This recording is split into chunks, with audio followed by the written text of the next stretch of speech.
En Scientia UM indagamos, registramos y analizamos el conocimiento para comprobarlo y explorarlo a fondo. Observamos, descubrimos y compartimos los secretos de la ciencia y la tecnología contigo. Bienvenidos a Scientia UM. Hola amigos, bienvenidos a este programa Scientia UM, tu programa, un programa hecho por investigadores, para investigadores, pero sobre todo para ti que quieres aprender de investigación. Estamos felices que estés con nosotros en este programa que promete ser muy interesante. Aprenderemos muchas cosas sobre nanotecnología. Tenemos un invitado muy especial que es el doctor Piña. Nuestro amigo Andrés lo va a presentar. Gracias Adriana. Me da mucho gusto que nuestro primer invitado es justamente el doctor Andrés Piña. Él nació en Colombia, hizo sus estudios de secundaria, primaria, los básicos, allá en su tierra natal. Y muy joven llegó aquí a México, tenía 17 años, más o menos. Sí, más o menos. En el año 2001, o sea que tiene más años en México que en Colombia, ¿no? Así es. Estudió aquí en Montemorelos la carrera de químico, clínico, biólogo. Y entonces en el 2012 hizo una maestría en ciencias de alimentos, allá en el Instituto Politécnico Nacional, en la Ciudad de México. Y en el 2019 obtuvo su doctorado en ciencias en química de productos naturales en la Universidad Autónoma de Nuevo León. Eso fue hace 5 años, pero desde hace 10 es docente en la Facultad de Ciencias de la Salud, en las carreras de nutrición, en químico, clínico, biólogo, aquí en la Universidad de Montemorelos. Actualmente pues es docente, pero también es investigador. Ha publicado en revistas de alto impacto, revistas JCR. Y bueno, nos da muchísimo gusto que sea el primer invitado. Yo a Andrés lo conozco desde hace algún tiempo. Y sé que además de la calidad de investigador, tiene una calidad humana muy destacada. Y bueno, esa es la intención que tenemos en este programa, traer invitados que puedan motivar a nuestros escuchas, todo el que a nuestro tenga público, acceso, a nuestros estudiantes, sea televisión o sea radio, y además Andrés tiene otra cualidad, bueno, otra característica, que es joven, ¿no? Digo cualidad, pero es característica. Él es muy joven, no llega, bueno, me brinqué, ¿cómo se llama? El año de nacimiento, la fecha de nacimiento, pero ya tienes 40 años. Sí. Recién cumplidos. Recién cumplidos. Así que él fue doctor a los 35 años, por ahí más o menos. Bueno, pues muy bienvenido, Andrés, a este programa. Muchas gracias. Cuando estábamos decidiendo a quiénes invitar, el primero que pensamos fue en ti. Así que, bueno, te vamos a hacer una serie de preguntas. Estamos aquí entre amigos, entre colegas. Y no sé, Adriana, ¿qué bueno, ¿qué le puedes bienvenido. preguntar? Estamos muy felices que estés aquí con nosotros. Lo primero que queremos saber es cuál es tu línea de investigación. Ok, mi línea de investigación tiene que ver con nanotecnología aplicada para sistemas de liberación de productos naturales, básicamente. Es una línea que lo que buscamos es ver los productos naturales como aceites esenciales o extractos o componentes que obtenemos de las plantas, verles un uso potencial en diferentes áreas, ¿no? En alimentos, inclusive aplicaciones odontológicas, médicas, y en esa dirección estamos caminando. Qué bien, eso me parece muy interesante. ¿Cuántos años llevas en esa línea de investigación? Bueno, en el 2010, cuando empecé la maestría en el área de alimentos, empecé a estudiar esta parte de productos naturales, y ya en los estudios doctorales, 2016 al 2019 aproximadamente, estuvimos trabajando ya en proyectos específicos en esta línea, y al reincorporarme a la universidad, lo empezamos a hacer ya aquí. Entonces, pues llevamos más de 6, 7 años trabajando sobre esta línea. Muy bien. Y esa línea de investigación en concreto, ¿qué productos tú crees que se pueden comercializar? ¿Qué productos le podemos compartir a nuestro público que pueden salir de esa línea de investigación? Bueno, nosotros trabajamos específicamente la combinación de, digámoslo así, 2 áreas. Lo que es productos naturales, como decía hace un momento, extractos naturales, aceites esenciales, y su aplicación a través de la nanotecnología. La nanotecnología es una ciencia que estudia sistemas a nivel nanométrico, es decir, sistemas muy pequeños, que sin embargo, aunque sean muy pequeños, tienen unas propiedades que podemos aprovechar. Entonces, nosotros podemos incorporar prácticamente cualquier cosa en nanopartículas. En mi caso específico, hemos trabajado con aceites esenciales, extractos naturales, y lo hemos aplicado en el área de alimentos, como por ejemplo nanoconservadores, ¿sí? Para aumentar la vida útil o vida de anaquel de frutas y hortalizas. También hemos trabajado, o inclusive estamos trabajando con colegas del área de odontología para desarrollar antisépticos bucales, incorporando algunos productos naturales o inclusive productos que ya existen, que son antisépticos, pero que al incorporarlos en estas nanopartículas adquieren otras propiedades. Entonces, en realidad, la aplicación es muy amplia, médicas, en alimentos, farmacéutica, entre otros, ¿no? Es posible.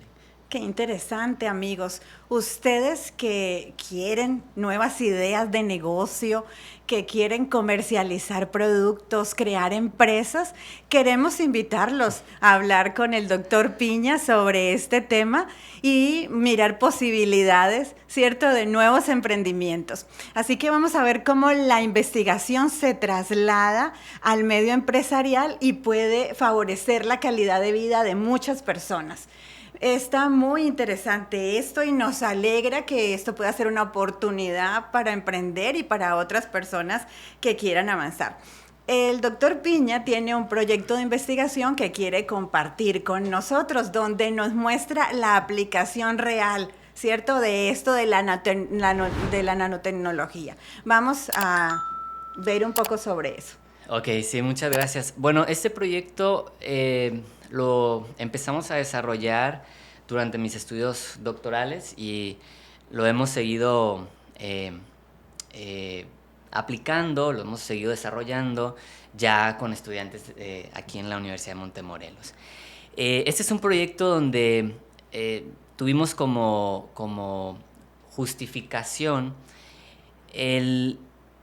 las grandes pérdidas post cosecha que ocurren en los productos frescos como frutas y hortalizas. De hecho, yo no sé si ustedes saben, pero cerca del 40-50% de lo que se cosecha no llega al consumidor final porque se pierden por deterioro, principalmente también por desperdicio. Entonces, nosotros... Andrés, perdón. Sí. Te puedo interrumpir. Sí, no, claro. Es que yo, no ahora, pero hace un tiempo hablaba con una persona de un supermercado, de los encargados, ¿no?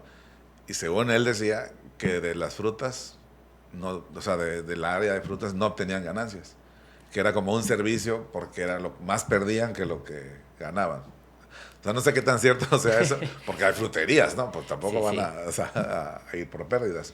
Pero algo Sí. por eso tu proyecto es muy importante, ¿no? Sí, de hecho son pérdidas importantes. Hay un dato, por ejemplo, la FAO mencionan que más o menos al año, a nivel mundial, cerca de 1.8 billones de toneladas a nivel mundial se desperdician de productos frescos.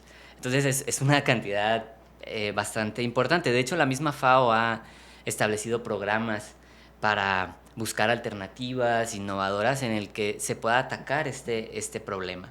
Entonces, viendo esa necesidad y que nosotros habíamos trabajado con productos naturales, específicamente aceites esenciales, pues surgió la pregunta, digamos, de ¿será que si incorporamos un aceite esencial en nanopartículas podríamos hacer un producto, un conservador natural para hacer que estas frutas pudieran durar más tiempo? Específicamente trabajamos en 2 modelos con papaya y uva. La papaya es un fruto que se deteriora con muchísima facilidad, y la uva a nivel comercial en México, pues a nivel económico es importante. Entonces, este proyecto lo planteamos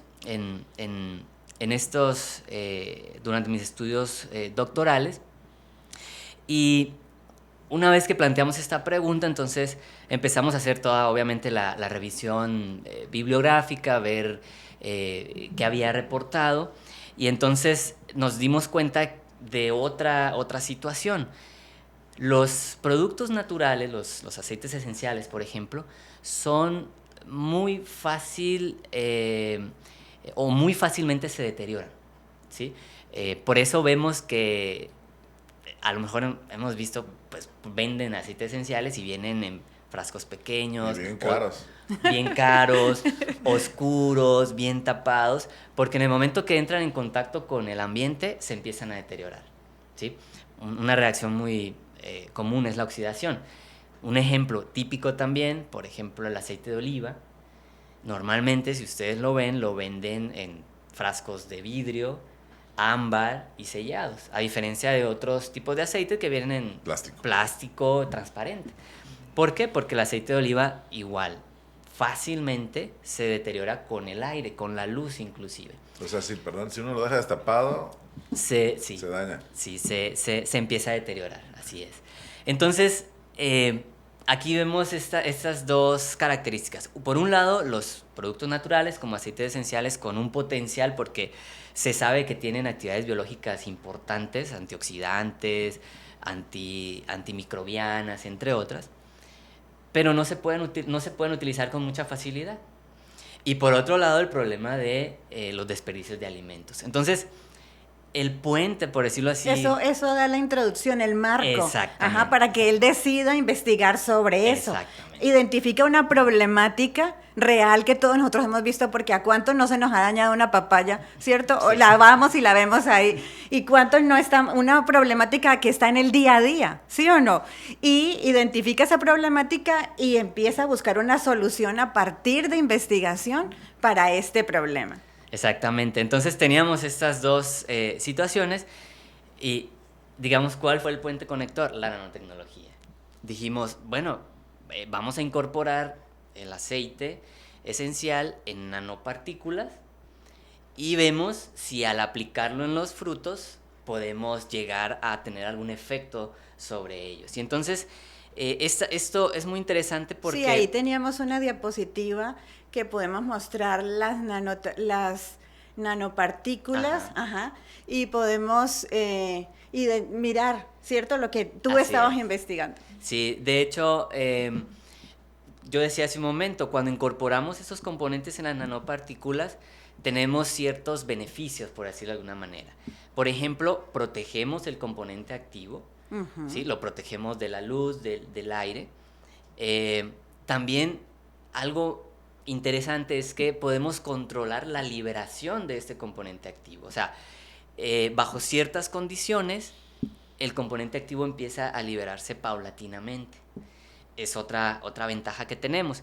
Y también se conoce como un sistema multiparticulado, podemos cubrir mayor área superficial. Entonces, claro, eso lo veíamos digámoslo así, en el papel, ¿no? En lo que habíamos leído, en los antecedentes. En la revisión de la literatura científica, ahí encontraron sustento teórico para esa problemática. Y nos pasó algo interesante. Encontrábamos sobre aceites esenciales, por ejemplo, y como conservadores, actividad biológica. Y encontrábamos sobre nanopartículas, pero sobre todo con fármacos, ¿sí? Nos costó mucho, no encontrábamos esta unión de, ok, productos naturales como aceite esencial y nanopartículas, como nanoconservador. No encontrábamos muchos artículos que combinaran estas tres cosas, entonces fue bueno porque dijimos, ok, aquí hay una oportunidad, podemos, ¿cierto? Aquí hay una oportunidad. Ajá. Pero también se complicaba porque cuando estábamos viendo la metodología y todo, pues era ¿Por qué camino voy a tomar? Exactamente, proponer un poco cómo lo íbamos a hacer. Entonces, en base a esta introducción, esta revisión que hicimos, entonces planteamos una hipótesis que fue, Perfecto. bueno, la hipótesis. Los aceites esenciales o el aceite esencial incorporado en nanopartículas pueden tener la capacidad de aumentar la vida útil de productos hortofrutícolas. Esa fue de allí partieron. nuestra ese era su supuesto. Ok, perfecto. Exactamente. Entonces, ya que teníamos eso, planteamos lo que fueron cómo lo íbamos a hacer. Para ello, planteamos... O sea, la metodología. Exactamente. ¿Qué metodología íbamos a seguir? Y planteamos 4 objetivos, básicamente, relacionando cada objetivo con alguna metodología específica. Entonces, lo primero que hicimos fue obtener el aceite esencial. Nosotros utilizamos aceite esencial de Thymus vulgaris, que es el tomillo, una planta aromática, una especie que se utiliza... Muy conocida. Exactamente, Ajá. se utiliza comúnmente por en la todos cocina. nosotros, sí. Así es. Es el aceite esencial que utilizamos. Entonces tenemos que obtenerlo y caracterizarlo. ¿Caracterizarlo a qué me refiero? Resulta que los aceites esenciales a veces creemos que, digamos, es un solo compuesto líquido, ¿no? Pero no, los aceites esenciales en realidad es una mezcla de moléculas químicas. Entonces nosotros teníamos que obtener el aceite y saber qué moléculas tenía. Entonces eso le llamamos una caracterización físico-química. Usamos técnicas cromatográficas principalmente, como la cromatografía de gases, para saber qué compuestos tenía exactamente, cuántos y qué compuestos. También se utilizó, por ejemplo... Es decir, conocerlo al profundo. Exactamente. Ajá. Identificarlo, caracterizarlo. Identificar cada compuesto. También utilizamos cromatografía, como decía, de gases acoplado a masas para poder saber específicamente el compuesto, porque algo muy interesante es que nosotros obtenemos el aceite, pero realmente no sabíamos qué compuestos tenía. Claro. Y alguien podrá decir, bueno, pues vea un artículo y revísalo, ¿verdad? Pero pasa algo interesante con los productos naturales. Dependiendo dónde se cultiva, la región, las condiciones, puede tener algunas características. Puede cambiar exactamente, tanto en composición, ¿sí? Tipo de compuestos, como en la cantidad que pueden tener. De hecho, aunque vamos a hablar más adelante de las publicaciones, siempre que trabajamos con productos naturales de alguna planta, nos piden poner la época del año cuando se colectó. Ajá. Y la identificación botánica de la planta y la región. ¿Okay? Eso es algo que siempre nos piden. Los que trabajamos en el área de productos naturales sabemos que si es un aceite, si es un extracto, tenemos que saber de dónde se obtiene y en qué época. Mira, pero esto es muy interesante. Un problema en la vida real. Se daña la papaya, se dañan las frutas, ¿cierto? Buscar una solución, hacer una revisión bibliográfica, identificar una metodología que pueda ayudar a solucionar este problema y empezar a trabajar en ella, ¿cierto? Así es. Muy bien. Así es. Entonces, ese era el primer paso, digámoslo así, primer objetivo. El segundo objetivo, entonces, una vez que teníamos el aceite caracterizado, entonces era formularlo. Es decir, llevar a cabo una formulación. ¿Qué es la formulación? Pues básicamente ver las condiciones adecuadas para que pudiéramos incorporar el aceite en las nanopartículas. Muy bien. Entonces, eso le llamamos una etapa de formulación. Y para eso requerían máquinas, requerían... ¿Qué instrumentos para poder hacer eso? Sí, nosotros utilizamos la técnica que le llaman de nanoprecipitación. para poder incorporar el aceite en las nanopartículas. Pero para caracterizar esa formulación, porque hay que recordar que estamos hablando de un nivel nanométrico, o sea, yo a simple vista no sé si se incorporó o no. Entonces utilizábamos un equipo, o se utiliza un equipo, para caracterizar la formulación, donde se mide básicamente el tamaño de la partícula, algo que le llaman índice de polidispersidad, que básicamente es para saber qué tan homogéneo está la formulación, y algo que llamamos el potencial Z, para ver qué carga tiene, carga si es negativa, si es positiva, porque todo esto va a afectar el funcionamiento final del producto. Muy Entonces, bien. hicimos esa parte de caracterización. Una vez que se tenía la formulación del nanoconservador, es decir, el aceite incorporado, pues ya lo que hicimos fue ver actividad biológica, ¿sí? A través principalmente de determinación de actividad antioxidante. Y finalmente, como cuarto objetivo, pues fue aplicarlo ya en un modelo, voy a decirlo, en vivo, que era unas frutas, ¿no? Fruta, Okay. que en este Ya caso hacer el era- experimento en la realidad. Es decir, Exactamente. de esa problemática, identificar estos aceites esenciales que pueden contribuir Así es. y verlo en la realidad si funciona o no. Así Un es. experimento, ¿cierto? Muy Así es. bien. Entonces, esa parte, como les decía, relacionamos estos 4 objetivos con estas 4 etapas, digámoslo así, metodológicas, ¿no? Y pues lo que siguió fue ejecutar el proyecto, llevarlo a cabo, recolectar los datos, analizarlos, y empezar a sacar nuestras conclusiones.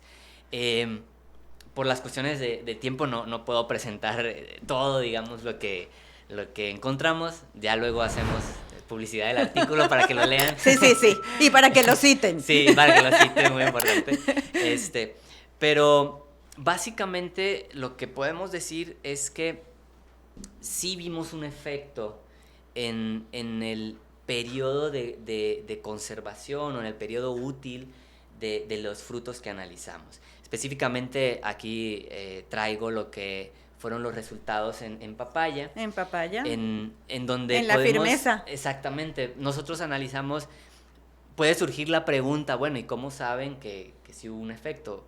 Lo que hicimos fue medir una serie de parámetros que tienen que ver con el estado de madurez del fruto.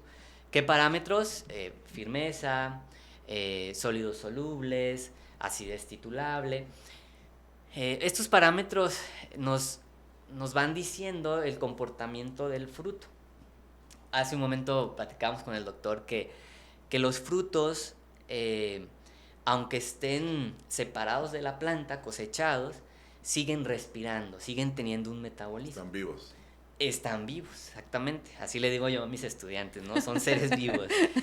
Entonces, siguen llevando un proceso metabólico. Entonces, nosotros dijimos, bueno, vamos a medir el proceso, básicamente el proceso metabólico, y así nos vamos a dar cuenta si realmente está igual a un fruto que no tenga el nanoconservador, o hay alguna diferencia. Entonces, Perfecto. lo que medimos fue la firmeza. La firmeza básicamente es ver consistencia, por decirlo de esa manera, ¿no? Y vemos en la imagen que, de hecho, ahí sí, cuando hicimos el experimento y hicimos la determinación, podíamos ver como una película protectora en el fruto al que se le aplicó este nanoconservador.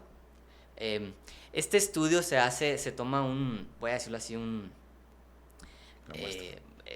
una muestra del fruto, y se hace una punción, ¿sí? Y entonces se mide la fuerza que necesita, vamos a decirlo así, este instrumento para romper el fruto. Pero es un aparato. Es un aparato, sí, de hecho le llaman texturómetro, así es como se mide. Por eso en la imagen vemos que tiene como unos huequitos, por decirlo de alguna manera, Sí, ¿no? ahí se ven claramente. Entonces, y ahí se ve que el fruto que estaba tratado alrededor se ve como una película, que de hecho eso era lo que buscábamos, una película protectora. Hago una pregunta obligada. Para la persona que compra una papaya que tiene este Ujú. protector, ¿eso ¿qué tiene que hacer? Es decir, ¿eso es tóxico? O, ajá. Sí. Pues sí, hablando de Sí, sí, nanotecnología y uno no sabe muy Sí, bien, sí, sí. entonces Y- aquí preguntándole al experto. Sí, y es una muy buena pregunta y una pregunta muy común. Cuando nosotros trabajamos con alimentos hay que tener mucho cuidado con las materias primas que se utilizan porque se van a consumir. En este caso nosotros utilizamos como, voy a decirlo así, agente encapsulador, por decirlo de alguna manera. Fueron unos, le llamamos polímeros farmacéuticos y de hecho también de origen natural. Cuando digo polímeros farmacéuticos, voy a poner este ejemplo, es los que utilizan en las cápsulas, ¿sí? Una cápsula, tengo un dolor de cabeza, abro una pastilla, una caja, y es una cápsula. Bueno, lo que nosotros hicimos fue eso, pero a nivel nanométrico. Ok. Entonces son ingredientes que tienen la autorización para utilizarse en seres humanos, o sea, consumirse. Hay otros tipos de ingredientes que son de origen natural, que también se pueden utilizar. Que de hecho, aprovechando esta pregunta, nosotros aquí en la universidad con estudiantes trabajamos también lo de recubrimientos con otras materias primas, no necesariamente las que yo utilicé. Es una alternativa más, ¿no? Entonces, sí, son ingredientes que se pueden consumir. Y otra pregunta que me hacen comúnmente es lo de los aceites. ¿No hay problema con los aceites? Sí. Bueno, los aceites están considerados algo que le llaman sustancias GRAS, es decir, sustancias permitidas para ser usados en alimentos. ¿Tienen niveles de toxicidad? Sí tienen nivel de toxicidad. Yo siempre hago un comentario cuando hablamos de productos naturales.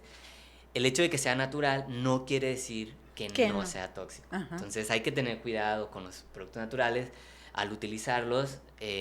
Claro, pues ahí está con las debidas medidas de higiene. Exactamente, ajá. ¿sí?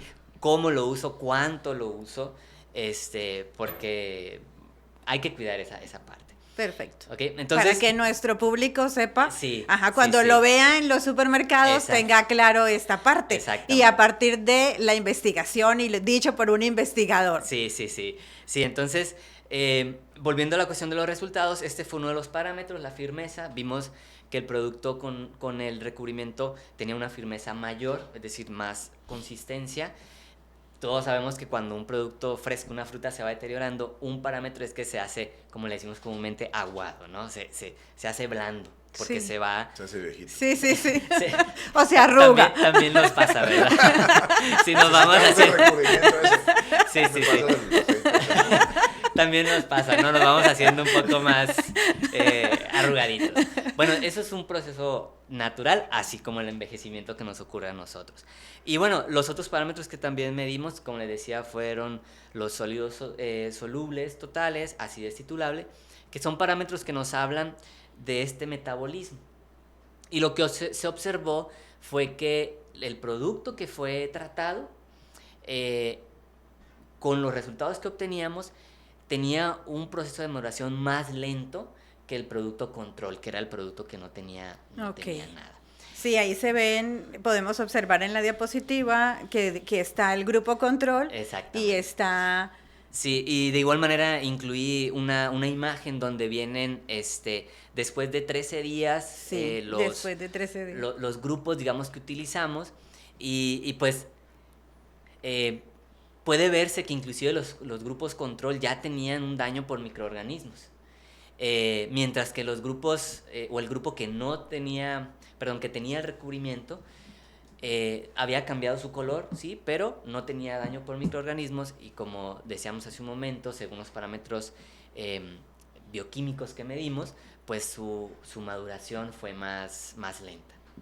Entonces... O sea, que duró más tiempo con la posibilidad de ser consumido. De ser utilizado, así es. Entonces, esto abre muchas posibilidades, porque hablamos... económicas para muchos sectores. Económica para el que lo compra el producto como tal, pero hablemos, por ejemplo, quien lo comercializa. Exacto. Si lo va a transportar de un lugar a otro, pues tienes esta oportunidad de que el producto te dure más, ¿no? Si lo tienes en Exevisión, en anaqueles. Exactamente. Entonces, la conclusión que nosotros llegamos básicamente fue que efectivamente sí, el nanoconservador recordando que el nanoconservador es el aceite esencial incluido en la nanopartícula, puede funcionar como un método de conservación alternativo. Yo doy una clase aquí en la universidad, la Escuela de Nutrición, que es Tecnología de Alimentos, y un tema que vemos es métodos alternativos en la conservación de alimentos.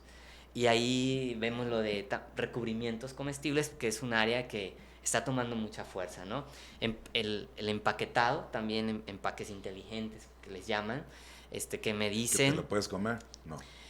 Inclusive hay unos comestibles. Hay unos comestibles. Hay unos comestibles, pero estos que le llaman inteligentes es que me dice si el producto que está dentro ya está deteriorado y entonces no lo debo consumir porque cambia de color o algo, ¿no? Entonces, esto fue una parte de lo que hacemos. Platicábamos hace un momento que también hicimos en uva, hemos hecho en tomate, bueno, hemos estado trabajando. Tengo dos preguntas. Muy bien, ya que está hablando de la uva, podemos iniciar hablando del artículo que tiene publicado en JCR y que es muy importante. Okay. Sí. Yo que tengo dos preguntas. Una es, creo que lo dijiste, pero muy rápido, y probablemente alguien no lo tomó. ¿Cómo se hace el recubrimiento? Porque yo tengo otras... digamos, otras líneas del acero y otras cosas que también se usan, ¿no? Sí. PVD, etcétera, y pues hay unos dispositivos que le impregnan a nivel nanométrico, ¿no? Pero aquí en alimentos que como, no me refiero necesariamente en tu proyecto, sino en general, como eso, digamos, donde se cosecha, pasarían por agua o una cosa así que les impregnaría el... Sí. Es una pregunta. Ok, sí, la aplicación depende del producto. Partimos de ahí. ¿Por qué? Porque una papaya tiene un tamaño completamente diferente a una uva, por ejemplo. Sí. ¿Sí? Entonces, la aplicación podemos llevarla a cabo de dos maneras. Por inmersión, como decía hace un momento, de hecho, en la tecnología post cosecha de la papaya o el plátano, pasan por unas pilas de agua donde se limpia. Entonces se sumerge el producto. Esta puede ser un momento en el que, hablando ya a nivel de un producto comercial, se puede aplicar. O por aspersión, como usted mencionaba. Dependiendo del producto, se puede utilizar alguna pistola o algo a presión que cubra, voy a poner un ejemplo así, digamos, muy común, como cuando pintamos, ¿no? Hay pistolas para pintar, y se aplica la pintura y queda la pared completamente pintada del color que queremos. Algo así. Se aplica el recubrimiento a través de aspersión y se forma la película en el fruto. Tal vez se la pregunta, entonces uno es más líquido, otro es más viscoso, más acuoso, como... Sí, eso es la etapa de formulación.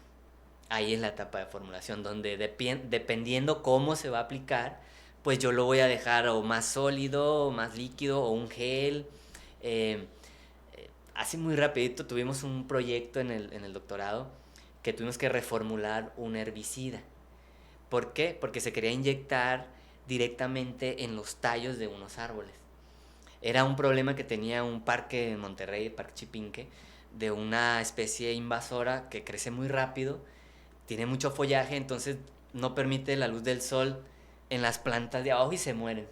Entonces no podían asperar o aspersar un insecticida porque mataban el resto de todas las plantas. Entonces fueron ahí al laboratorio donde estábamos, se reformuló y entonces lo que hicimos fue con una pistola se inyectaba directamente en el tronco del árbol para que lo protegiera. No, el árbol lo queríamos quitar, entonces lo matara sin afectar exactamente el resto de... Entonces, a lo que voy, o pongo este ejemplo porque eso es en la etapa de formulación. Y sí, se puede aplicar por inmersión, por aspersión. Okay. Muy bien. Esto Espérame, está muy interesante. Estamos aprendiendo mucho. Y el tiempo se está corriendo. Se va muy rápido cuando estamos aprendiendo mucho y muy interesante la plática. Fíjate, aquí en la universidad, en general, la mayoría de las investigaciones, digo yo, que son de corte social, ¿verdad? De hecho, cuando tú dices instrumento, enseguida piensan en una encuesta. No hay Sí. otra cosa en la cabeza de ellos que eso. Y aquí, pues cuando hablamos de instrumentos, en ningún momento piensas en una encuesta, piensas en los instrumentos. Pero mi pregunta es, porque tienes tu grupo control, pero ¿cuántos elementos, o sea, cuánto necesitaste, cuánto fue tu muestra, pues? Ok. Bueno, también esa parte dependió del producto. Nosotros... Perdón, ¿por qué? ¿Papayas? Pues, ¿no? Exactamente. ¿Cuántas papayas? Nosotros utilizamos 5 frutos, 5 papayas por grupo, en el caso de la papaya. En el caso de uvas, utilizamos racimos completos para sumergirlos. Que bueno, a la pregunta anterior, Sí. en papaya nosotros lo hicimos por aspersión, justamente porque para sumergirlo, ¿cuál era el inconveniente? Pues el volumen. Claro. El volumen para que toda la papaya quedara cubierta. Entonces, y en el caso de la uva, nos fuimos más por el peso, porque es muy pequeña. Entonces, no fue tanto contar, sino pesábamos los racimos, y básicamente fueron entre 100, 200 gramos que utilizamos exactamente por cada grupo. ¿Y usaron pruebas estadísticas para...? Sí, ya después cuando se tenían ya todos los datos, entonces se usaron pruebas estadísticas para ver si habían diferencias significativas. En la mayoría de los parámetros que medimos hubo diferencia significativa, en otros no, principalmente en color. En color no vimos una diferencia significativa, aunque visualmente sí parecía, había una percepción. Y los datos, porque no es que... Pero es hecho cualitativo. No es que lo vimos y, este está más rojo. No, usamos un equipo que es un colorímetro donde se mide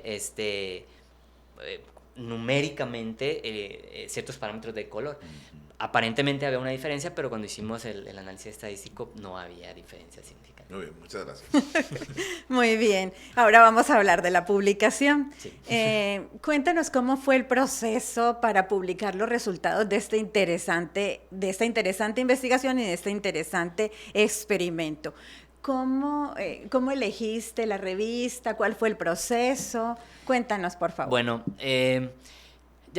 siempre cuando hacemos, desde la etapa inclusive de la búsqueda de información bibliográfica, los antecedentes, ya uno tiene identificado ciertas revistas.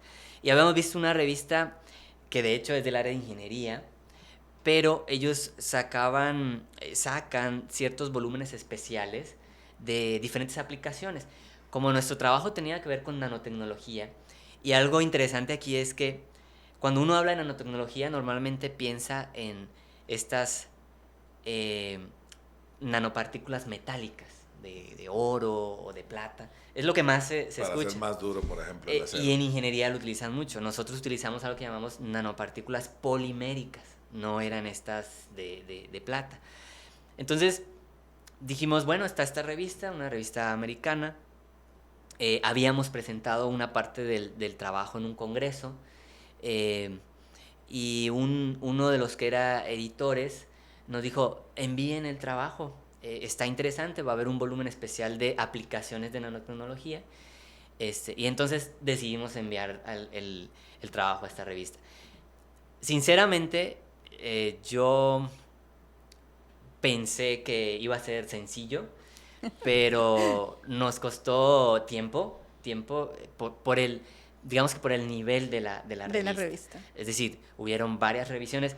Un dato interesante, de ahí de la universidad habían mandado para ese volumen cerca de 14 trabajos y únicamente pasaron el primer corte 2. Fue el de nosotros y el de otros compañeros. Y esos 2 trabajos, si no mal recuerdo, el de nosotros fue el único que llegó hasta la etapa de publicación. Porque pues entramos en la parte de la revisión. ¿Cómo te fue en la revisión de pares? Es una etapa interesante.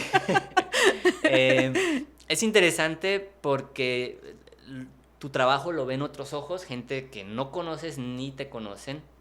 Sí, porque es una evaluación a doble ciego. Exactamente.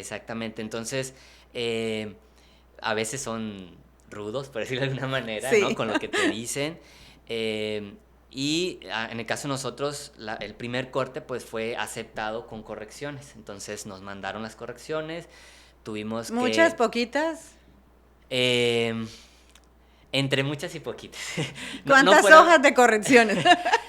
No, fueron en sí, puntualmente, fueron alrededor de 10 o 14 correcciones que tuvimos que hacer. Muchas eran aclaraciones más que nada. Tardamos algunos meses haciendo las correcciones, la respuesta. Porque suena muy buen nivel, ¿no? Tiene que... Sí, ajá. Sí, entonces... Muy sustentado, desde la teoría, desde... Inclusive justificar, por ejemplo, porque a veces te decían que esto, ¿por qué aquí se menciona si no es así o no se aplica? Y entonces yo decía al principio que nosotros no habíamos encontrado muchos trabajos de nanopartículas poliméricas, productos naturales aplicados en alimentos. Entonces era como justificar y explicar, bueno, es por estas razones. Aparte que como era de ingeniería, se iban mucho a la parte de los parámetros. Entonces era como estar justificando. Contestándoles. Exactamente, contestando una por una. Porque pues tienes que escribir una por una lo que ellos te envían. Fue un proceso interesante. De hecho, mencionamos hace un momento... fue casi, o sea, desde que empezamos el proceso hasta que se publicó, fueron alrededor de 10 meses, 11 meses en que ya salió la publicación como tal. Amigos, por esto queremos que no se desanimen cuando envíen un artículo a una revista, sino que busquen todas las herramientas desde la literatura, desde los expertos, para contestar una a una las observaciones y luchar hasta el final para que su artículo vea la luz en una publicación científica. Así es. Bueno, nosotros estamos muy contentos de haber estado aquí con el doctor Viña, de conversar sobre nanotecnología, de ver cómo un problema en la vida real, ¿cierto? Buscó literatura, buscó una metodología, hizo un experimento, tuvo unos resultados, sacó unas conclusiones y esto vio la luz, ¿cierto? En un artículo, en una revista científica. Es muy, muy importante este proceso metodológico y que todos lo aprendamos para incorporarlo en nuestra vida como investigadores. Andrés, ya que estamos con el tiempo encima, quisiera si tú puedes invitar a los estudiantes, profesores o al público para trabajar contigo o para interesarse en esto. Y para citarte. Sí, claro. Sí, claro que sí. Antes de, así va a ser muy rápido, un consejo que quiero darle a los investigadores cuando van a publicar, visualicen la publicación desde el momento en el que están pensando el proyecto. Es un consejo porque así ya todo el proyecto... Estoy de acuerdo. Todo el proyecto se ve impregnado, por decirlo de alguna manera, inclusive la revisión de la literatura últimos 5 años, que tenga DOI, que sea del 70% en inglés. Es decir, eso se tiene que tener en cuenta desde el inicio del proyecto. Sí, es una recomendación. Yo lo aprendí desde la maestría. Gracias a Dios he tenido la oportunidad de trabajar con muy buenos asesores y ellos trabajaban de esa manera y me gustó. O sea, desde el principio pensar dónde lo quiero publicar para que eso impacte todo el desarrollo del proyecto. Y pues hacer la invitación a estudiantes, profesores de la universidad o inclusive externos. Tenemos trabajos colaborativos con otras instituciones, con otros investigadores, para poder hacer proyectos interdisciplinarios. Estamos en la disposición aquí en la universidad y pues cuando gusten, con todo el gusto del mundo, valga la redundancia, pues podemos... Los estaremos esperando. Platicar, claro que sí. Bueno, estamos muy felices de haber estado con ustedes. Sí, les esperamos la próxima ocasión, la próxima semana, con otro investigador destacado y así toda esta temporada. Así que, pues, muchísimas gracias por su atención. Y los esperamos aquí en Scientia UM, tu programa donde vas a aprender investigación y compartirás con nosotros muchas experiencias. Nos vemos, hasta luego.